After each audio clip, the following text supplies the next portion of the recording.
Personal কোনো জিনিস share করবে না, বডি সবসময় ঝুঁকে বসবে না। যেমন এইভাবে যখন আমাকে চেয়ার টেবিল দিয়েছে এইভাবে বসবেন না, বডি কনফিডেন্স থাকে, প্রত্যেকটা জিনিসের প্রতি কনফিডেন্সটা হাই থাকে। যদি কোনো কোশ্চেনের অ্যান্সার যদি না জেনে থাকেন স্ট্রেট কাট বলে দিন, স্যার এই মুহূর্তে আমার মনে পড়ছে না, আমি জানি না। কোনো লেন্দি কনভারসেশন করবেন না, শর্টকাট। এই ভিডিওতে আমি ডিটেলসে আলোচনা করব যে সমস্ত স্টুডেন্টসরা বিভিন্ন রকম ইন্টারভিউ দিতে যাবেন বলে প্রিপারেশন নিচ্ছেন কিংবা কম্পিটিটিভ এক্সাম দিয়েছেন, ইন্টারভিউ কিছুদিন হতে চলেছে, সেই সমস্ত স্টুডেন্টসের জন্য বা সেই সমস্ত মানুষজনের জন্য এই ভিডিওটা কিন্তু খুবই ইম্পর্টেন্ট ভিডিও চলেছে। এই ভিডিওতে আমি আমার পার্সোনাল এক্সপিরিয়েন্স থেকে বিভিন্ন রকম সোর্স থেকে যে কোশ্চেনগুলো গেদার করেছি, এই কোশ্চেনগুলো কিন্তু আপনাদের সামনে রাখবো। এই কোশ্চেনগুলো ডেফিনেটলি আপনাকে মুখস্থ করে যেতে হবে কিংবা রেডি হয়ে যাবে, মানে রেডি করে নিয়ে যেতে হবে। যদি আপনি যে কোনো ইন্টারভিউ, সেটা প্রাইভেট হতে পারে কিংবা গভর্নমেন্ট হতে পারে, যে কোনো সংস্থার ক্ষেত্রে আপনি ইন্টারভিউ দিতে চাইছেন, তাহলে প্রথমে আমি দুটো জিনিসটা আপনার আলোচনা করবো। প্রথম হচ্ছে যে কোন কোন জিনিসগুলো আপনি প্রিপেয়ার হয়ে যাবেন বা প্রিপেয়ার করে যাবেন, আর দু নম্বর হচ্ছে কোন কোন জিনিসগুলোকে আপনি অ্যাভয়েড করবেন। প্রথম একবারে অলওয়েজ বা ফ্রিকুয়েন্ট যেটা জিজ্ঞেস করে সেটা হচ্ছে যে আপনার সম্পর্কে বলুন। এটা কিন্তু ফার্স্টলি কোশ্চেন, যে প্রথমে আপনার সম্পর্কে বলুন। এইবারে যদি আপনি বাংলায় বলতে চাইছেন তখন কিন্তু আমার নাম এটা আপনি বলবেন, না হলে ইংলিশে বলতে চাইলে মাই নেম, এখান থেকে শুরু করবেন। কিন্তু বেশি পরিমাণে পার্সোনাল ডিটেলস দেবেন না, আপনি সবসময় ফোকাস দেবেন আপনাদের এডুকেশনাল বা একাডেমিক স্কোরের দিকে। তার পাশাপাশি বাড়িতে কজন মেম্বার আছে এই জিনিসগুলো অ্যাভয়েড করে আপনি যে এডুকেশনাল কোয়ালিটিগুলো বা কোয়ালিফিকেশানগুলো অর্জন করেছেন কিংবা আপনার যে একাডেমিক যে আমাদের কোয়ালিটি রয়েছে, তার পাশাপাশি এক্সট্রা কারিকুলার অ্যাক্টিভিটি যদি থাকে বা হবি যদি থাকে, সেইগুলো কিন্তু বেশি ফোকাস দিন। পার্সোনাল ডিটেলস কিন্তু এখানে শুকোতে যাবেন না, এই জিনিসটা কিন্তু অবশ্যই মাথায় রাখবেন। যেটা আপনি কমফোর্টেবল বোধ করবেন সেটা কিন্তু অবশ্যই এফআইআর কাগজে লিখে নেবেন আপনার সম্পর্কে 2-4-5টা কথা। এটা কিন্তু বেশিরভাগ ইন্টারভিউতে, বেশিরভাগ না ম্যাক্সিমাম ইন্টারভিউতে চেষ্টা করে যে টেল আস অ্যাবাউট ইউর সেলফ। যেটা আমি ইংলিশে বললাম বা বাংলায় বললাম যে আপনার সম্পর্কে কিছু বলুন, কিন্তু ডেফিনেটলি আপনি কিন্তু ফেস করবেন যদি ইন্টারভিউতে যান। 2 নম্বর যেটা হচ্ছে সেটা হচ্ছে যে এই শূন্য পদের বিষয়, ধরুন আপনি ইন্টারভিউ দিয়ে আসছেন, এই যে শূন্য পদের বিষয়ে আপনি কোথা থেকে জেনেছেন বা আপনি সোর্সটা কোথা থেকে পেয়েছেন, বা ধরুন আপনাদের এখানে যে লোক নেওয়া হচ্ছে কিংবা কি আমাদের যে ভ্যাকেন্সি আছে কোথায় জানবেন, এই জিনিসটা কিন্তু আপনাকে অবশ্যই ফেস করতে হতে পারে। তাহলে আপনি অবশ্যই বলবেন নিউজ পেপার থেকে আপনি জানছেন সেটা বলবেন, কর্মক্ষেত্র কর্মসংস্থান কিংবা ফোন থেকে, ভেরিয়াস সোর্স থেকে আপনি জেনেছেন। তার পাশাপাশি বলবেন যে পার্সোনালভাবে আমি আপনার এই যে ইনস্টিটিউশন রয়েছে কিংবা কোম্পানি রয়েছে, কোম্পানির সঙ্গে আমি অনেকদিন ধরে অ্যাটাচ হয়ে আছি, কোম্পানিকে ফলো করি, আপনাদের রুলস রেগুলেশন ভালো লাগে, এই জন্য কিন্তু প্রতিনিয়ত আপনাদের আপডেটগুলো দেখি, সেখান থেকেই জানা। এই জিনিসটা কিন্তু সব থেকে বেটার অপশান হবে। 3 নম্বর যে অপশানটা হচ্ছে যে আমাদের সংস্থা সম্পর্কে আপনি কী কী জানেন, এটা কিন্তু প্রশ্ন করতে পারে যে আপনি আমাদের এখানে ইন্টারভিউ দিতে এসেছেন, আপনি নিশ্চয়ই কোনো কিছু জেনে এসেছেন আমাদের সংস্থা কী কী যে মানে আপনি জানেন। এইখানে কিন্তু বলে রাখি, আপনাকে ওরা মানে যে ইন্টারভিউ প্যানেল মেম্বার যারা থাকবে তারা কিন্তু আপনাকে এই জিনিসটা মেনটেন করতে চাইছে যে আপনি কোম্পানি সম্পর্কে কতটা নলেজেবল হয়ে এসেছেন, কিংবা যে কাজটির জন্য বা যে পোস্টের জন্য আপনি ইন্টারভিউ দিয়ে এসেছেন সে কতটা আপনার এক্সপিরিয়েন্স রয়েছে বা কতটা আপনি নলেজ গেদার করেছেন। এই জিনিসগুলো কিন্তু অবশ্যই জানতে চাইছে। এমন নয় যে আপনার ক্ষেত্রে কিন্তু পুরোপুরিভাবে ওদের কাছে কিন্তু আপনার যে এডুকেশন কোয়ালিফিকেশন অলরেডি আছে, তার পাশাপাশি আপনার পার্সোনালিটি টেস্ট। ইন্টারভিউ মানে হচ্ছে যে শুধুমাত্র একাডেমিক কোয়ালিফিকেশান নয়, একাডেমিক কোয়ালিফিকেশানের যে টেস্টটা অলরেডি কিন্তু বিভিন্ন রকম যে যে আপনাদের যে ফেজগুলো রয়েছে, যেমন আপনাদের প্রিলিমিনারি কিংবা হয়তো আপনাদের মেন রিটিন যেটা বলবো, সেখানে কিন্তু জেনে নিয়েছি। এখানে মূলত ফোকাস দেবে আপনার পার্সোনাল যে সমস্ত যে কোয়ালিটিগুলো রয়েছে বা পার্সোনাল যে সমস্ত ফিচার্সগুলো রয়েছে, এই সমস্ত জিনিসগুলোর উপর কিন্তু বেশি ফোকাস দেয়। এই জন্য অবশ্যই আপনি বলবেন যে আপনাদের এই যে মানে আপনাদের ইনস্টিটিউট সম্পর্কে কিংবা আপনার কোম্পানি সম্পর্কে আমি অনেক জেনেছি, আপনারা ভালো কাজ করেন ইত্যাদি ইত্যাদি, আপনাদের অনেক রিপুটেশন রয়েছে, আপনাদের গ্রেডুয়েশন এ বি এরকম করে যে ভাগ রয়েছে সেই ভাগগুলো বলে দিবেন।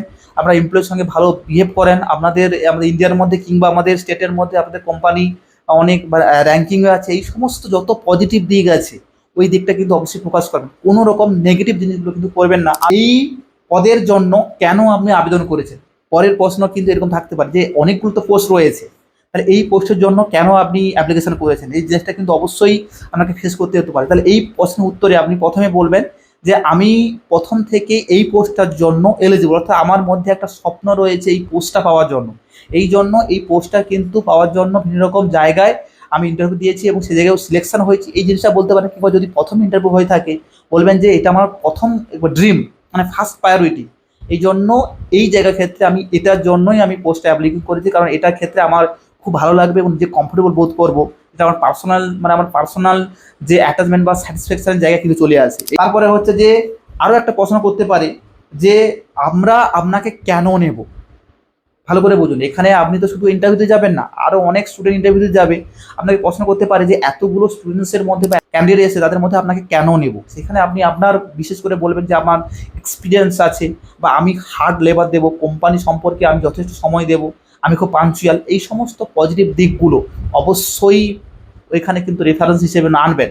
এই জিনিসটা মাথায় রাখবেন, কোম্পানিকে সবসময় টপ মোস্ট প্রায়োরিটির মধ্যে রাখবেন, এবং অ্যাজ এ এমপ্লয়ি হিসেবে সবসময় কোম্পানিতে ভালো হয় সেই জিনিসটা মাথায় রাখবেন, যে আমি আমার কোম্পানিকে পুরোপুরিভাবে আমার দিক থেকে যতটা 100% দেওয়া যাবে চেষ্টা করব। আমার ক্ষেত্রে টাইমটা বড় কথা নয়, যাতে আমাদের কোম্পানির যে লেভেলটা রয়েছে সেই লেভেলটা যাতে আরও লেভেলে যেতে পারে, বা আরও আমাদের স্টেট লেভেলে থাকে, ন্যাশনাল যেতে পারে, ন্যাশনাল লেভেলে থাকে, তাহলে পরিষ্কারভাবে আমাদের ফরেনেতে র্যাঙ্কে যেতে পারে, সেই জায়গায় কিন্তু আমরা চেষ্টা করবো। এই জিনিসটা কিন্তু অবশ্যই মেনশন করবেন। জায়গার ক্ষেত্রে কিন্তু পুরোপুরিভাবে প্যানেল মেনরা কিন্তু আমার ক্ষেত্রে স্যাটিসফাই হয়ে যাবে। এবারে যদি আপনি কোনো আগে যদি কোনো কাজ করে থাকেন, সেই কাজটা কেন ছেড়ে দিয়েছেন, এই কাজটা কিন্তু অবশ্যই, বা এইরকম কোশ্চেন কিন্তু ডেফিনেটলি আপনাকে ফেস করতে হতে পারে। তখন আপনি বলবেন, দেখুন যে পোস্টের জন্য আপনি অ্যাপ্লাই করেছিলাম, বা যে জায়গাটা আমি করেছিলাম সেখানে তার বিহেভিয়ার কথা কোনোদিনই বলবেন না, কোনো কোম্পানির রেপুটেশনে কোনোদিন কথা বলবেন না। আপনি আপনার উইক পয়েন্টগুলো, বা আপনি যে মেন্টাল স্যাটিসফ্যাকশন পাচ্ছেন না, এই জিনিসটা অবশ্যই মেনশন করবেন। যে জায়গায় যে পোস্টের জন্য ছিলাম, এই পোস্টের ক্ষেত্রে আমি যে কমফোর্টেবল জোনে থেকে কাজ করতে ভালোবাসি, সেই কমফোর্টেবল পাচ্ছি না। তার পাশাপাশি আমি যেহেতু আপনার কোম্পানিকে টপ মোস্ট প্রায়োরিটি দিয়েছি, সেই জন্য অন্য কোম্পানির ক্ষেত্রে আমি কোনোভাবেই কাজটা করতে চাইছি না। এই জিনিসগুলো কিন্তু অবশ্যই মাথায় রাখবেন। তারপরে আপনাকে প্রশ্ন করতে পারে, আপনি যে কাজ করবেন আপনার সব থেকে স্ট্রং জোন কি, মানে আপনার ক্ষেত্রে কোন জিনিসটা সব থেকে ভালো রয়েছে আপনার মধ্যে। এই জিনিসটা কিন্তু অবশ্যই আপনি ফেস করতে পারেন। যেটা আপনি বলবেন যে আমি সবসময় চেষ্টা করি যে কাজটা, যে টাস্কটা দিয়েছে অ্যাট এনি হাউ সেই কাজটা কমপ্লিট করে রাখতে। টাইম ফ্যাক্টর কোনো ব্যাপার নয়। আমি চাই যে কোম্পানি আমাকে যে টাস্ক দিয়েছে কিংবা যে প্রজেক্ট দিয়েছে, সেই প্রজেক্টটা পার্টিকুলার সময়ের মধ্যে কমপ্লিট করে দেবো। এটা কিন্তু আমার ক্ষেত্রে সব থেকে বড় শক্তি। অর্থাৎ যে কাজে আমি ফোকাস দিয়েছি, বা আমি কনসেন্ট্রেশন দিয়ে দিই, বা কনসেন্ট্রেশন দিই, সেই কাজটা কিন্তু পুরোপুরিভাবে যতক্ষণ না শেষ হয়, সেই কাজটার দিকে কিন্তু আমি অবশ্যই চেষ্টা করি খুব তাড়াতাড়ি করে as soon as possible complete করার জন্য।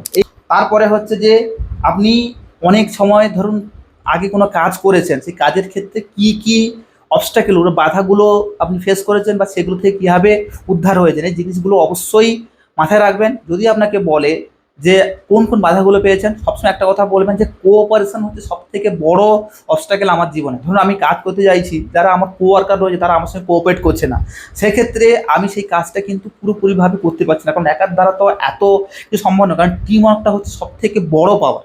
এই জিনিসটা অবশ্যই মাথায় রাখবেন, এবং এই জিনিসটা কিন্তু অবশ্যই ওই জায়গাটা বোঝাবেন যে আমি আমার কাজের ক্ষেত্রে কোনো কিছু বাধা বলে মনে করি না, কিন্তু টিম ওয়ার্কের ক্ষেত্রে কোনো টিম যদি একে অপরের সঙ্গে কোঅপারেশন না করে, তাহলে সেই কাজটা কিন্তু কোনোভাবে ভালো জায়গায় নিয়ে যাওয়ার নয়। এই জন্য আমি প্রত্যেকটা ক্ষেত্রে বাধাগুলো পেয়েছি, কিন্তু সেই বাধাগুলোকে আমি ইজিলিভাবে নিজে শ্রম দিয়ে, যেখানে আমি 2 ঘন্টা সময় দিতাম সেখানে 5 ঘন্টা সময় দিয়ে কাজগুলো কমপ্লিট করেছি। আমি মনে করি জীবনে বাধা আসে শুধুমাত্র সফলতার জন্য। সফলতা পাওয়ার জন্য কিন্তু বাধা এবং অবস্টাকেল আসার কিন্তু অবশ্যই দরকার। এই জিনিসগুলো কিন্তু অবশ্যই আমাদের যে প্যারেন্ট মেম্বার আছে তাদের ক্ষেত্রে কিন্তু বোঝাবেন, এবং বোঝার চেষ্টা করবেন যে কোনো বাধাই কিন্তু আপনার কাছে আপনার কাজকে থামাতে পারবে না। সমস্ত বাধা অতিক্রম করে আপনি জয়ের দিকে এগিয়ে যান। তারপরে হচ্ছে কত বেতন আপনি আশা করেন, এই জিনিসটা কিন্তু টপ মোস্ট প্রায়োরিটির মধ্যে থাকবে, যে কত বেতন আপনি আশা করেন। এটা কিন্তু আপনাকে বলতে হবে অ্যাকর্ডিং টু ইয়োর কোয়ালিফিকেশান, তার পাশাপাশি according to the companies ranking, সেটা কিন্তু অবশ্যই আপনাকে বলতে হবে কত টাকা আপনি পেতে চাইছেন স্যালারি হিসেবে। এতে আপনি ভাববেন যে আমি কম করে বললে ওরা বেশি করে দেবেন না, আপনি আগে থেকে রিসার্চ করে যাবেন যে ওই কোম্পানির ক্ষেত্রে একবারে লোয়ার লেভেল থেকে হাই লেভেল পর্যন্ত কত স্যালারি দিচ্ছে। এই স্যালারি ওয়াইজ যতটা দেয় সেই হিসেবে একটু বাড়িয়ে বলবেন, কারণ নিচে যদি আপনি কম বলেন তাহলে সেক্ষেত্রে আপনার যে ডিমান্ডটা সেটা কিন্তু কমে যাবে। তো আপনি বেশি বলবেন, তখন ভাববে কি যে ক্যান্ডিডেটটা রয়েছে, বা এই যে ক্যান্ডিডেটটা রয়েছে, এরা কিন্তু পুরোপুরিভাবে কাজের ক্ষেত্রে সিনসিয়ার, কোনো কম্প্রোমাইজ করবে না, তেমনভাবে কিন্তু বেতনটা কিন্তু অবশ্যই ভালো নেবে। কারণ কেউ তো এমন নয় যে কম টাকা দিয়ে বেশি করে আপনাদের কাজ করবে, এমন কোনোভাবে হয় না। কারণ বেতন সেইভাবে দিতে হবে যেভাবে সে কাজ করবে, বা যেভাবে কাজ করবে তাকে সেইভাবে বেতন দিতে হবে। এই জন্য বেতনের ক্ষেত্রে আপনি অবশ্যই এক্সপার্টদের উপর ছেড়ে দিবেন, যে আমি মনে করি যে আমার যে কোয়ালিফিকেশান রয়েছে, আমার যে পরিশ্রম রয়েছে, লেবার দেবো, সেক্ষেত্রে যেরকম স্যালারি কোম্পানি দেয় তার এমপ্লয়ীদের সেরকম স্যালারি কিন্তু অবশ্যই আমি আশা করব। যদি আপনাকে প্রেসারাইজ করে কত টাকা স্যালারি পাবেন সেক্ষেত্রে আপনি বলে দেবেন, যেটা আপনি রিসার্চ করে গেছেন এবং পোস্ট ওয়াইজ এটা কিন্তু অবশ্যই মাথায় রাখবেন। তার পাশে বলছে আগামী 5 বছরে আপনি কোথায় নিজেকে দেখতে চাইছেন, এই জিনিসটা কিন্তু শেষের দিকে কোশ্চেন থাকতে পারে যে আপনি 5 বছরের মধ্যে কোথায় দেখতে চাইছেন। সেক্ষেত্রে আপনি বলবেন দেখুন 5 বছরের মধ্যে আমি নিজেকে কোথায় দেখতে চাই সেটা বড় কথা নয়, আমি নিজেকে দেখতে চাওয়ার পরিবর্তে আমি দেখতে চাই যে আমাদের কোম্পানিটা যাতে ফরেনের যে র্যাঙ্কিং রয়েছে যা কিন্তু পুরোপুরি চলে যায়। এই জিনিসটা কিন্তু যদি বলেন তাহলে যে সমস্ত প্যানেল মেম্বার রয়েছে তারা কিন্তু আপনার প্রতি কিছুটা খুশি হবে। সেক্ষেত্রে আপনার সিলেকশন কিন্তু অনেকটা পজিটিভ দিকে চলে যায়, এই জিনিসটা কিন্তু অবশ্যই মাথায় রাখবেন।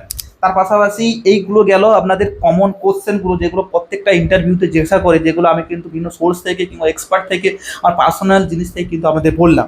এইবার ইন্টারভিউতে যাওয়ার সময় কিছু কিছু জিনিস কিন্তু আপনাকে অ্যাভয়েড করতে হবে। নাম্বার 1 হচ্ছে পার্সোনাল কোনো জিনিস শেয়ার করবেন না। আমি প্রথমে বলে দিলাম পার্সোনাল কোনো জিনিস কিন্তু কোনোভাবে শেয়ার করবেন না, তাহলে কিন্তু পুরোপুরিভাবে আপনার সিলেকশন না হওয়ার কিংবা রিজেকশন হওয়ার সম্ভাবনা কিন্তু বেড়ে যায়। 2 নম্বরটা হচ্ছে বডি সবসময় ঝুঁকে বসবেন না, যেমন এইভাবে যখন আপনাকে চেয়ার টেবিল দিয়েছে এইভাবে বসবেন না, বডি সবসময় স্ট্রেট করবেন, এইভাবে বসবেন, চোখে চোখ রেখে এবং বসবেন, বডি ল্যাঙ্গুয়েজ সবসময় হাই থাকবে, চেস্টটা উপর দিকে থাকবে এবং পুরোপুরিভাবে কিন্তু বডি ল্যাঙ্গুয়েজ কথা মানে আপনাকে বলে দিবে যে আপনি কতটা কনফিডেন্স আছেন, সেই জিনিসটা কিন্তু অবশ্যই মাথায় রাখবেন। তারপর হচ্ছে হাই কনফিডেন্স থাকবে, প্রত্যেকটা জিনিসের প্রতি কনফিডেন্স লেভেলটা হাই থাকবে। আপনি কোনো জিনিস জানুন না জানুন স্টেট কার্ড ভাবে কিন্তু পরিষ্কারভাবে বডি ল্যাঙ্গুয়েজ বলে দেবেন আমি জানি না, আমার এটা মনে নেই, এই মুহূর্তে মনে পড়ছে না, এই সমস্ত বডি ল্যাঙ্গুয়েজে কিন্তু কনফিডেন্স কিন্তু অবশ্যই মাথায় রাখবেন। যদি কোনো কোশ্চেনের অ্যান্সার যদি না জেনে থাকেন স্টেট কার্ড বলে দিন, স্যার এই মুহূর্তে আমার মনে পড়ছে না, আমি জানি না, এটা আমার আমার জানা নেই, পরিষ্কার করে বলে দেবেন, ফ্রেন্ডলি বলবেন, ক্লিয়ার কাট বলবেন, কোনো হেজিটেশন করবেন না, জড়তা রাখবেন না, মাথা চুলকাবেন না, পুরোপুরিভাবে কিন্তু বলে দেবেন। তাহলে দেখবেন ওনাদের মধ্যে একটা আপনি না জানুন, আমি প্রথমে বলে দিয়েছিলাম যে আপনার এডুকেশনাল যে টেস্টটা কিন্তু অলরেডি আগে নিয়ে নিয়েছি, এটা কিন্তু আপনার পার্সোনালিটি টেস্ট, এই জন্য আপনার পার্সোনাল যে ফিচার্সগুলো রয়েছে কোয়ালিটিগুলো রয়েছে এখানে কিন্তু পরিষ্কার ধরা পড়বে। তারপরে হচ্ছে নো লেন্দি কনভারসেশন, কোনো লেন্দি কনভারসেশন করবেন না, শর্টকাট ব্রিফলি চেষ্টা করুন সমস্ত কোশ্চেনের উত্তর দেওয়ার জন্য উইদিন 1 মিনিট বা হতে 30 সেকেন্ডের মধ্যে, এই জিনিসটা কিন্তু অবশ্যই ফলো করবেন। আই কন্ট্যাক্টটা কিন্তু অবশ্যই জরুরি, চোখে চোখ রেখে কথা বলবেন, নিচের দিকে কথা বলবেন না, এদিক ওদিক ঘুরবেন না, পুরোপুরি হয় প্যানেল মেম্বার যারা রয়েছে তাদের সঙ্গে কথা বলুন। ইউজ অফিসিয়াল ড্রেসগুলো চেষ্টা করুন, এই যে জিন্সগুলো আমি পরে আছি এই জিনিসগুলোকে অ্যাভয়েড করুন, এই জুতোগুলোকে অ্যাভয়েড করবেন, অফিসিয়াল যে শুজগুলো থাকে এই শুজগুলো পরবেন, ইন করে যাবেন এবং ফর্মাল সাদা ব্ল্যাক যে কোনো কিন্তু আপনাদের ড্রেস পরে যাবেন এবং জিন্সের শুধু অ্যাভয়েড করে যে ফর্মাল ড্রেসগুলো পরার চেষ্টা করুন। পজিটিভ দিক সবসময় বজায় রাখুন, সবসময় যে কোনো ক্ষেত্রে পজিটিভ দিকটা তুলে ধরার চেষ্টা করুন, কোনো নেগেটিভ সাইড এখানে তুলবেন না, নেগেটিভ দিকে যাবেন না। যে কোনো ক্ষেত্রে আপনার ক্ষেত্রে হোক, কোম্পানির ক্ষেত্রে, আদার লোকের ক্ষেত্রে হোক, অন্য কোম্পানিতে কাজ করছেন, কোনো নেগেটিভ দিক তুলবেন না, আপনার দিকগুলো তুলে ধরবেন যাতে অন্য কোম্পানির ক্ষেত্রে কোনো নেগেটিভ ইম্প্যাক্ট আপনার না বলে। নো নেগেটিভ ওয়ার্ড, আমি কোনো কিছু বলার আগে 5বার ভাববো, কোনো নেগেটিভ ওয়ার্ড ইউজ করবেন না। আমি শুধু আমি জানি না এই জিনিসটা করে ব্যবহার করতে পারেন, আদারওয়াইজ এগুলো ব্যতীত কোনো নেগেটিভ ওয়ার্ড ইউজ করবেন না, কোনো শব্দ ব্যবহার করবেন না, কোনো স্ল্যাং ওয়ার্ড ইউজ করবেন না, কোনো বোম্বাই স্ল্যাং ইউজ করবেন না। তো ফ্রেন্ডলিভাবে ট্র্যাডিশনাল যে ওয়ার্ডগুলো আছে সেগুলো ব্যবহার করুন এবং পুরোপুরি আই কন্ট্যাক্টটা বজায় রেখে কনফিডেন্ট আকারে দেখুন ইন্টারভিউ দিন, দেখবেন আপনার সিলেকশন হয়ে যাবে।